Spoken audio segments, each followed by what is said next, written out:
복잡한 정치권 이슈를 한 칼에 정리하는 시간입니다. 한 칼 토론. 공론센터의 장성철 소장 어서 오십시오. 네, 안녕하십니까. 김준일 평론가 어서 오십시오. 네, 안녕하세요. 그리고 오늘 스페셜 게스트 한 분 또 모셨는데요. 이분 역시 장 소장님과 비슷하게 하얀 백발을 멋있게 날리면서 들어오셨습니다. 이종근 평론가 어서 오십시오. 네, 안녕하십니까. 백발 이종근입니다. 백발 이종근. 제가 존경하고 사랑하는 이종근 아하, 선배님. 참. 분위기 좋습니다. 뉴스쇼는 첫 출연이시잖아요. 네네, 오늘 CBS 첫 방송입니다. 야, 짧게 인사 한번 하실까요? 늘 초대해 주시기만 기다렸는데 이제서야 초대해 주신 거 정말 영광입니다. 왜 그러셨어요? 빨리 초대하시지. 잘못했습니다. 감사합니다. 아니 오늘 진짜 할 얘기가 많아요. 주말 사이에도 정말 많은 것들이 바뀌었는데 요 얘기부터 풀어볼까요? 오늘 방송 들어오기 직전에 들어왔던 속보. 임종석 전 실장은 왜 당의 잔류를 택했는가? 저희가 6시 이게 6시 거의 50분 다 돼서 이 소식이 들어와가지고 저희 준비했던 원고들 다 바꾸느라 기자들이면 다 정신이 없었어요. 왜냐하면 탈당 쪽으로 마음이 기울었다고 다들 보고 있었거든요. 그랬는데 당에 잔류하겠습니다. 이 결정은 왜 이렇게 나왔는가? 이종근 평론가님. 일단 저도 이제 너무 급하게 들어서 이것을 정치공학적으로 푼다기보단 기본적으로는 임종석 실장의 감이 조금 떨어지고 있구나라는 생각이 들어요. 그러니까 원외잖아요. 너무 오랫동안 원외에 있었어요. 그러니까 지금은 결단할 시기 또는 자신한테 지금 이슈가 집중되고 있잖아요. 네. 그럼 자기가 주도를 해야 돼요. 뭔가 주도를 해야 되는데 자꾸 뒷전으로 물러서는 듯한 느낌이거든요. 제고해달라는 것도 그렇고 제고해달라는 이번에 것도 그렇고 이번에 어저께 사실 이낙연 이낙연 대표와의 만남도 네. 사실 만남 그 자체가 되게 중요한 이슈예요. 예. 만남이 메시지가 될 수가 있어요. 물론이죠. 그런데 그게 바깥으로 흘려졌다, 언론에 보도가 됐다는 건 어느 정도 자신의 마음을 공개한 거잖아요. 근데 또 확 바꿨어요. 뭐가 떠오르냐면 비서실장 그만둔 다음에도 국회에 아까 그 총선에 몇 번 지방선거하고 예. 총선에 몇 번 노크를 했거든요. 네. 근데 그때마다 석연치 않은 이유로 뒤로 주저앉았어요. 한 걸음씩 좀 뒷걸음. 적극적으로 그걸 잡지 않고 기회를 그때 그래서 여러 가지 이야기가 나왔거든요. 그때도 뭔가 무슨 공개되지 아니야 뭐가 있나 이런 식의 음모론까지 나왔는데 어찌됐든 저는 딱 보니까 왜 이렇게 우물쭈물 주춤주춤 엉거주춤 이러지 말고 차라리 그러면 처음부터 그러면 당 잔류하겠다 했으면 훨씬 더 잔류에서의 명분이 있었을 거예요. 이럴 거면 차라리 더 빨리 처음에 딱 오케이. 받아들였을 때 결단이 좀 너무 미적미적거리고 타이밍이 늦었다 그 말씀이신 네네. 것 같고요. 장 소장님. 오늘 이종근 선배님 말씀 많이 들었으면 좋겠고요. 지난주에 김준일 평론가님하고 계속 방송하면서 네. 임종석 비서실장 탈당 안 할 거다. 그렇게 저희는 계속 얘기를 했었거든요. 아. 그 이유는 이제 몇 가지가 있는데 첫 번째 나가서 내가 당선될 수 있을까? 나가서 내가 정치적인 활로가 뭐가 있을까? 그런 생각을 했을 것 같고. 아니 지금 새누리에서는 오라고 두 팔 벌려 환영하고 있는데 그쪽 가면 안 돼요? 그쪽 나가서 당선되기가 어렵다. 지역구 출마해서. 그러니까 정치인이 총선에서 배지 못 달면 사람이 아니다라는 평가를 여의도에서는 받거든요. 그런 무서운 평가가 있어요. 그러니까 나가서 배지 달기 어렵다, 당선되기 어렵다, 정치적인 활로가 없다. 네. 그렇더라도 호남이 움직이면 호남의 여론이 이재명 당대표 안 될 것 같아. 이재명 대표 나빠. 이러면 내가 기회를 엿볼 수 있겠지만 호남 여론도 지금 움직이지 않고 있다. 그리고 결정적으로 이낙연 전 대표가 과연 구심점이 될 수 있을까? 흐름을 바꿀 수가 있을까? 차라리 내가 정치적인 활로가 나가서 없다면 총선 민주당이 현재 상태로는 이기기 어렵다. 그러니까 당권을 잡자. 8월 달에. 당내 투쟁 이렇게 선언한 것 같습니다. 당에 있어야 기회가 올 것이다. 이렇게 판단했을 거다. 앞에서 말씀해 주신 거 짧게만 말씀드릴게요. 탈당을 하는 이유에는 이제 세 가지 중에 하나가 완전히 충족이 돼. 두 가지, 세 가지가 다 충족되면 좋고 첫 번째는 이제 단기 전망이 있어야 되고요. 그거는 당장의 선거에서의 승리. 네. 두 번째는 이제 장기 전망이 있어야 돼요. 장기 전망이라는 거는 만약에 하나 떨어지더라도 내가 정치 생명을 어떻게 계속 이어갈 것인가. 세 번째는 복수입니다. 네. 그러니까 복수심으로 이제 탈당하시는 분들도 꽤 있거든요. 공천을 못 그럴 수 받거나 있죠. 뒤에 이제 좀 얘기가 나오겠지만은 단기 전망은 왜 어렵냐면은 예를 들면 이런 겁니다. 과거에 이를테면은 2016년에 국민의당이 돌풍을 일으켰던 거는 호남이라는 곳이기 때문이에요. 왜냐하면 거기는 1대1 구도예요. 왜냐하면 보수 정당의 후보가 거의 존재감이 없습니다. 그 지역의 특성상.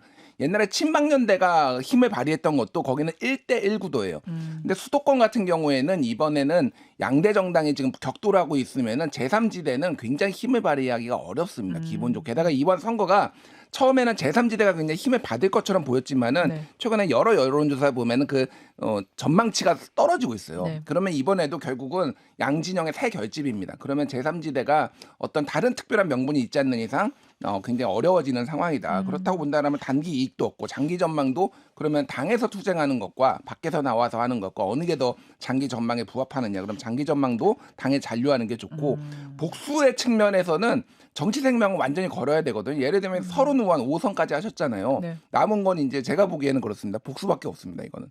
예, 근데 이제 임종석 실장은 좀 다르다. 예. 민주당을 살리겠다잖아요. 그 뭐. 거룩한 뜻을 지금 방금 전에 밝히셨는데. 맞죠. 민주당을 살리는 길이 곧 복수하는 길이죠. 왜냐하면은 저는 그렇게 보고 있어요. 어쨌든 그러니까 이재명 대표에 대한 복수로 민주당을 살리는 길을 택한 것이 서른 의원 길이다. 서른 의원의 길인데 그게 이제 탈당해서 하는 길이고 임종석 실장은 다른 길을 선택한 거고 결국은 이제 이 당은 우리 거라고 기본적으로 생각을 해요. 친문들은. 그렇기 때문에 새 규합을 통해서 전당대회 그리고 장기 투쟁에 지금 들어갈 거다 이렇게 보는 게 맞죠. 그렇게 전현희 의원을 도울까요, 안 도울까요? 그건 어떻게 보죠? 아까 전현희 의원 인터뷰를 했는데 전현희 의원은 굉장히 간곡하게 임종석 실장이 도왔으면 좋겠다. 당연히 그렇게 생각하시죠. 근데 정말 도울까요? 그것까지는 어떻게 보세요? 저는 그러진 않을 거라고 그것까지는 안 봅니다. 할 저도 두 분 생각에 동의하는 지점이 뭐냐면 자신을 어디다 포지셔닝 하느냐에 네. 지금 중요한 문제잖아요. 여기서 만약에 도운다? 근데 전현희 의원을 돕는다는 것도 그래요. 사실은 홍익표 의원이 도와야 되거든요. 홍익표 의원이 거기에 조직도 있고 했는데 실질적으로 그게 어디만큼 자기가 돕는 게 돕는 거냐. 그러니까 전현희 의원을 돕는다기보단 완전히 이재명 대표의 손을 들어주는 거예요. 거기 가서 무슨 행동을 한다는 건. 그러니까 그렇게 보일 거냐에 대한 질문을 하신다면 예. 그렇게까지는 그렇게까지는 안 할 것 같다. 저는 도울 것 같아요. 거기까 한 발짝 더 나갈 것 네, 같아요. 왜냐하면 당의 결정을 수용한다고 했잖아요. 예. 수용했는데 어떻게 안 도와요. 박용진 의원 오늘 딴 언론사 인터뷰에서 보면은 예. 자기가 떨어지더라도 우리 당의 후보를 위해서 자기가 열심히 노력하겠다고 했거든요. 수용을 안 했으면 도울 필요가 없는데 수용했기 때문에 봐라, 내가 억울하게 공천 못 받았지만 난 당을 위해서 우리 민주당의 승리를 위해서 내가 이렇게 헌신하고 열심히 했다. 그래야 다음번 스텝하기가 좋아져요. 다음번 8월 달에 뭐 전당대회 나가서 지도부에 출마하는 데에서도 그게 훨씬 더 유리하죠. 제가 이렇게 헌신했습니다. 자, 요건 두고 보죠. 여기까지 한 발짝 더 나갈 다 것인지 두고 임 봐야지. 실장이 요건 두고 보기로 하고 김영주 국회 부의장 얘기로 좀 넘어가겠습니다.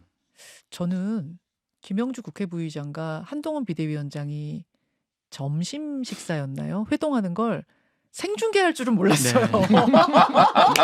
아니 이걸 생중계를 하더라고요. TV에서. 그래서 생중계가 되는 걸 보면서 야 이미 가는 걸로 결정이 났나 보다. 난 상황에서 회동하는 거구나 이런 생각을 토요일에 했는데 결국은 가는 것으로 오늘 가는 것으로 결정됐습니다. 김준일 평론가.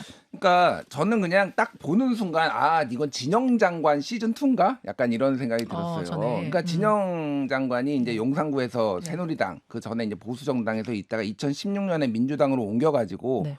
또 이제 국회의원도 하고 거기서 장관도 하고 그랬잖아요. 그러니까 굉장히 중량감 있는 정치인이었거든요. 그러니까 아주 새롭지 않은 거죠. 그러니까 이게 옛날에는 진영 장관 때는 저는 약간의 일종의 쇼크 같은 게 있었어요. 그러니까 이렇게 거물급들도 이제 막 당을 옮기는구나라고 했는데 김영주 부의장이 옮기셨다고 하니까 그럴 수도 있겠다. 얼마나 억울했을까 본인은 뭐 이런 생각이 들어요. 물론 민주당 지지자들이야 배신자다 이렇게 얘기를 하지만은 이미 크로스오버 이 이제 어떤 이 서로 경계를 넘는 거는 굉장히 익숙한 장면인 것 같아요. 그래서 민주당에 좀 빨간불이 켜졌다. 만약에 하나 여기에서 이제 질 경우에는 민주당이 질 경우에는 공천을 잘못했다라는 비판이 굉장히 이제 쇄도할 것 같고 경쟁력이 어쨌든 조직이 굉장히 있을 거 아니에요. 그 민주당 지지자들은 굉장히 혼선을 느낄 겁니다. 이거 누구를 찍어야 될지. 그래서 민주당을 사랑하시는 분들이야 민주당 후보를 찍겠지만 아닌 분들은 거기에 이제 뭐 김영주를 지지했던 분들은 상당히 표가 넘어올 것 같아요. 이종근 평론가. 네네. 굉장히 빠른 결정이 내려졌거든요. 그러니까 김영주 국회 부의장이 탈당 선언한 지 이게 얼마 한 일주일 만에 굉장히 빠른 결정. 이 배경은 뭐라고 보세요? 김영주 부의장은 이미 사실 결심한 것 같았어요. 그러니까 이것을 언제 하느냐라는 것에 대한 지금 한동훈 비대위원장과의 어떤 이벤트, 그러니까 이슈를 어떻게 계속 몰아갈 것인가, 이런 점이 아마 고려됐을 것 같고요. 제가 생각할 때는 이겁니다.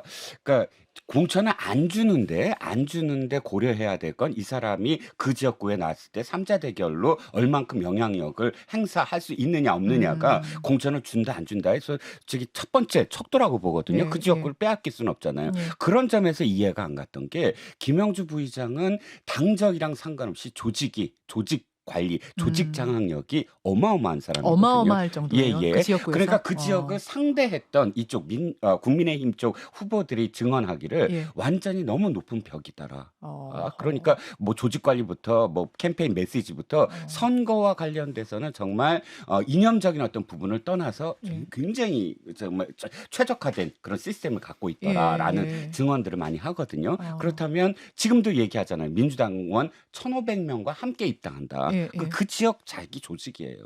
그러니까 이 사람들은 그야말로 김영주라는 사람을 위해서 충성을 다하는 그런 그 조직이 있었다는 얘기죠. 근데 그걸 고려하지 아니하고 지금 내쳤다라는 게 저는 실책이라고 생각을 하고요. 그대로 어쨌든 국민의힘에서도 받아들일 수밖에 없는 게, 삼자 대결했을 때 무조건 또 안 된다라는 어떤 생각, 그 김영주 부의장의 어떤 이 경쟁력 그 때문에 벽을 넘을 수 없다. 넘을 수 없다 해서 양자 간의 어쨌든 대차 대조표, 그러니까 손익계산서가 딱 맞아 떨어졌다라는 거죠. 국민의힘에서야 당연히 환영할 만한 일인데, 김영주 부의장이 어떻게 빠른 결정했는가, 저는 그 부분에 대한 질문이었어요. 장 소장님, 혹시 국회 부의장이니까 국회의장을 생각하면서 거대 정당으로 옮긴 건 아니야? 이런 얘기들도 막 나오더라고요. 그런 욕심도 있었을 거고요. 아까 우리 김준일 평론가님 얘기했듯이 공천을 못 받는 사람, 컷오프 되는 사람들은 분명히 분노와 적개심이 있어요. 그래서 내가 나가서 당선돼가지고 꼭 내가 보복해야지, 복수해야지, 이런 생각도 있는 것 같은데, 저는 기본적으로 정치인이 진영을 옮기는 것은 썩 좋은 선택이 아닌 것 같아요. 그러니까 김영주 의원 같은 경우에는 문재인 정권 하에서 노동부 장관을 하면서 네. 최저임금과 관련돼서 상당히 노동자 편을, 민주당의 주류 세력보다 훨씬 더 노동자 편을 많이 들어서 가지고 문재인 정권 하에서도 상당히 좀 힘들어했고 여러 가지로 다른 얘기가 많이 나왔었는데, 이러한 이념과 정책이 다른 분이 국민의힘에 들어가서 과연 본인의 의정 활동을 제대로 할 수 있을까? 그냥 순전히 배지 한 번 더 달기 위해서 내가 그냥 당적을 옮긴 거야 라는 개인적인 욕심 차원으로 보여져서 저는 그렇게 썩 좋게 보이진 않네요. 짧게 예, 앵커께서 이종훈 그 보충 질문을 그렇게 하셨잖아요. 국회의장에 네. 대한 어떤 욕구, 국회의장의 욕구가 있었다면 무소속으로 나가서 당선된 다음에 민주당으로 돌아오는 게 훨씬 좋아요. 왜냐하면 민주당은 지금 5선을 다 잘랐어요. 조정식 사무총장 빼놓고는 5선이 하나도 없어요. 그러면 조정식 사무총장이 지금 만약에 민주당이 이기면 국회의장 첫 번째 순위고요. 국민의힘은 5선 많아요. 지금 5선이 전부 다 다시 살아났어요. 이상민 의원도 그렇고. 그리고 특히 남성들이. 한 6명이에요. 근데 6선 할 가능성이 훨씬 많은데 5선 할 여성 정치인 거. 죄송합니다. 아직은 여성 정치인에 대한 선수가 굉장히 낮아서. 근데 5선 한 여성 그러니까 또 부의장 출신의 국회의장 도전자와 그다음에 6선 할 남자 6선 할 가능성이 있는 남자 정치인들과 상대를 했을 때 현실적으로 경쟁력이 훨씬 떨어지죠. 그것 때문에 간 것은 아닐 것이라고 본다. 상당히 억울함에 발릴 거다, 그렇게 보시는 거군요. 알겠습니다. 또 하나의 주말 사이의 새로운 이슈는 이준석 대표의 지역구 선택입니다. 금요일만 해도 돌고 돌아 비례로 가지 않겠냐는 이야기가 정치판에 파다했어요. 그런데 웬걸요? 이준석 대표가 화성을 경기도 화성을 지역구를 선택했습니다. 김준일 평론가.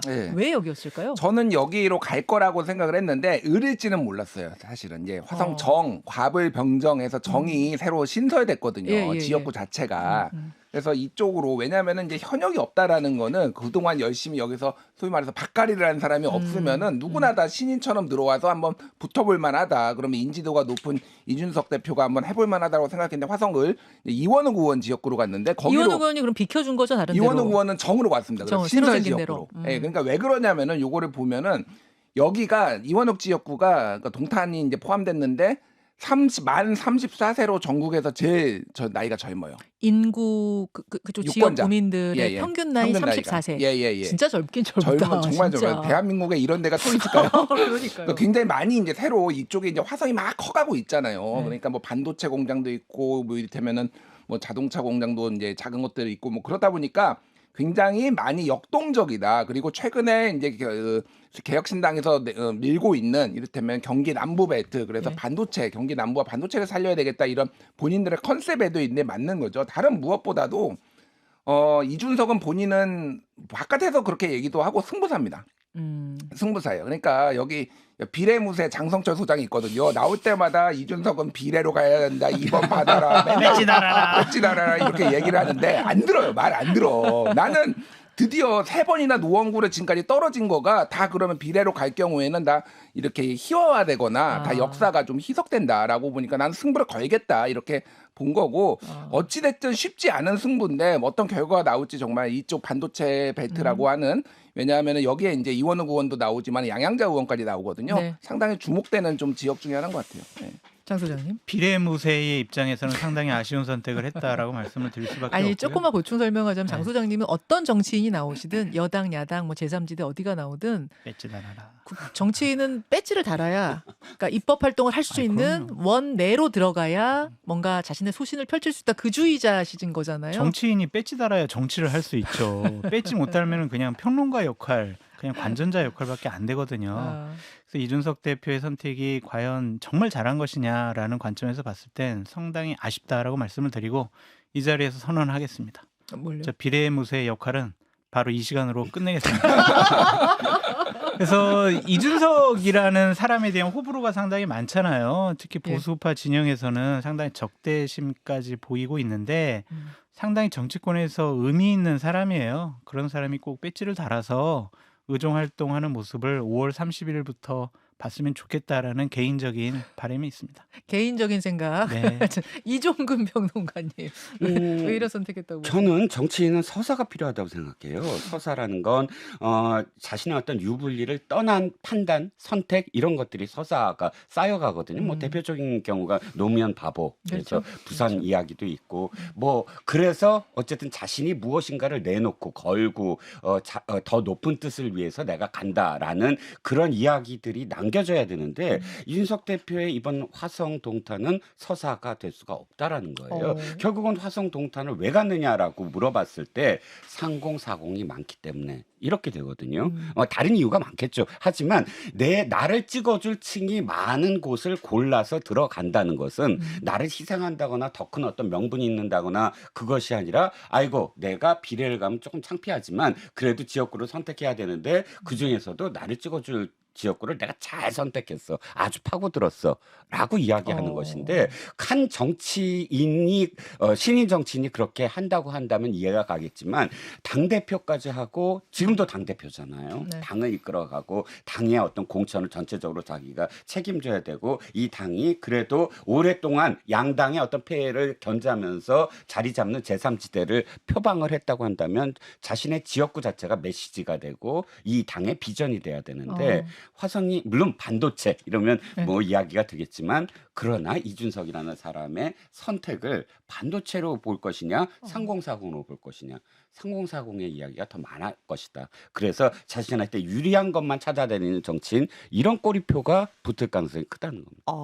서사를 만들어내지 못하는 지역구 선택이다. 뭐 요거는 뭐 반론이라기보다는 이 개혁신당 쪽의 얘기를 들어보면은 네. 그러니까 본인들이 지금 정책을 내는 게 전 국민을 위한 거긴 하지만은 특히나 이제 젊은 세대들을 위한 공약들이 많다라는 거예요. 이를테면 노인 무임승차 폐지도 마찬가지고 여러 가지 그런 것들이 그러니까 젊은 세대에 소구하는 게 우리 당의 어떤 목적이라기보다는 어떤 지향점이고 그러니까 젊은 세대에 많은 게 충분히 이제 뭐 서사가 만들어진다라는 뭐 그건데 그거는 국민들이 판단하시겠죠 그 부분은. 예. 알겠습니다.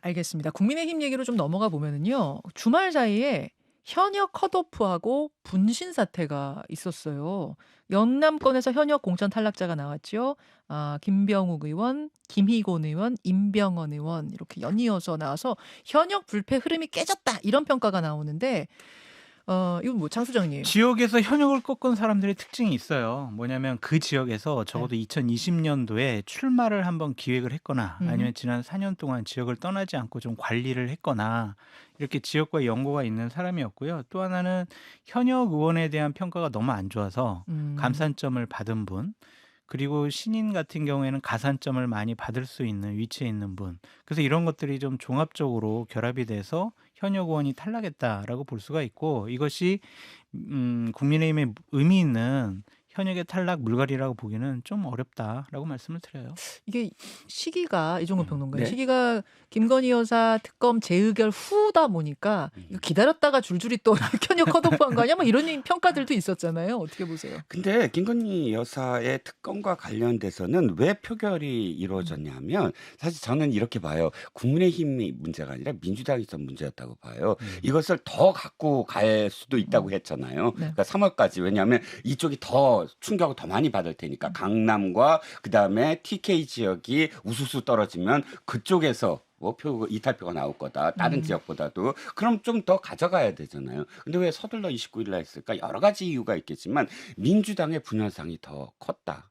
그러니까 민주당에서 불참하는 의원들이 참석을, 그러니까 반대 찬성 이거 말고 아예 불참하는 그 숫자 자체가 사실은 타격이 될 수가 있거든요. 차라리 그렇게 해서 뭐 어차피 재의결이 무산되더라도 그 숫자만큼을 그대로 표로 보여주는 건 타격이다라는 판단에서 민주당이 지금 먼저 제안을 했잖아요. 그러니까 이것을 국민의힘의 어떤 표결로 자꾸 이렇게 가져가는 건 사실 큰 차이가 없다. 국민의힘의 어떤 표로 봤을 때는. 그래서 그렇게 연결되는 건 좀 그렇고요. 지금 말씀하셨듯이 사실 쭉 보면 이게 86명밖에 안 돼요. 처음에 300명, 그러니까 300명 중에 지역구만 따졌을 때 이 86명의 30% 따지면 어마어마한 숫자거든요. 그러니까 물갈이는 양보다는 질이다 이렇게 적은 숫자로 생각을 했을 때, 그러니까 다 초선이었어요. 86명도 거의 다. 네. 왜냐하면 지난 4년 전에 중진 한 20여 명이 줄줄이 다 불출마 선언을 했거든요. 그렇죠. 이 당은. 그렇죠. 그래서 조금 그렇게 보는 건 조금 뭐랄까 약간 음모론이 아닐까 생각합니다. 지금 강남권하고 영남 지역에 아직 공천 안 된 곳들 어떻게 예상하세요? 뭐 이제 국민 추천제 한다라고 하는데 결국은 좀 인지도 있는 분들을 중심으로 그리고 약간 스토리가 있는 분들을 중심으로 공천이 될 것 같아요. 그래서 새 이제 인물로. 새 인물. 그러니까 이제 워낙 뭐 지금 비판을 이래저래 받고 있잖아요. 그러니까 감동이 없네, 뭐 컨셉이 없네, 뭐 이런 것들. 그러니까 그런 것들을 조금 저쪽 민주당 쪽은 그러니까 이재명을 위한 공천이라고 하면 우리는 진정한 물갈이 공천이고 새 얼굴을 이제 내세운 공천이다라고 이제 하려고 하는데, 저는 뭐 짧게 지적을 하면 최근에 이제 한동훈 비대위원장이 우리가 부족한 거를 비례로 다 채우겠다라고 하는데, 이거는 선거법 위반 소지가 있습니다. 엄연히 다른 정당인데 그거를 계속 지금 한두 번도 아니고 계속 얘기하고 있어요. 비례. 그렇게 하면 안 되는 거예요. 최소한 다른 정당, 이거는 그 선관위에서 왜 이거를 지적을 안 하고 있는지 굉장히 좀 의문입니다, 사실은. 알겠습니다. 여기까지 일단 주말 사이의 변화상을 세 분과 함께 나눠봤는데 한 20초 남았거든요. 내가 가장 주목하는 지역구는 여기다. 그냥 어딘지만 대주세요. 그냥 동작갑이요, 서울에서. 동작갑 누구? 거기서 이기면은요 국민의힘이 과반수 더 얻을 수 있습니다. 과반수. 동작갑. 자, 이종근 평론가님. 마용성입니다. 마포, 용산, 성동. 마포는 구도 싸움, 운동권 청산. 용산은 대통령실에 타격을 줄 수 있고, 그다음에 성동은 공천 파동의 상징이다. 자, 낙동강 벨트 특히 이제 북구 강서갑이 이제 분구가 됐고 북갑이 됐는데 여기 전재수, 서병수, 기타 등등 여기 굉장히 좀 빅매치들이 많습니다. 여기까지 세 분과 함께 부지런히 주말 사이에 정치판 정리해봤습니다. 한칼 토론 고맙습니다. 감사합니다. 김현정의 뉴스쇼는 시청자 여러분의 참여를 기다립니다. 구독과 좋아요, 댓글 잊지 않으셨죠? 알림 설정을 해두시면 평일 아침 7시 20분 실시간 라이브도 참여하실 수 있습니다.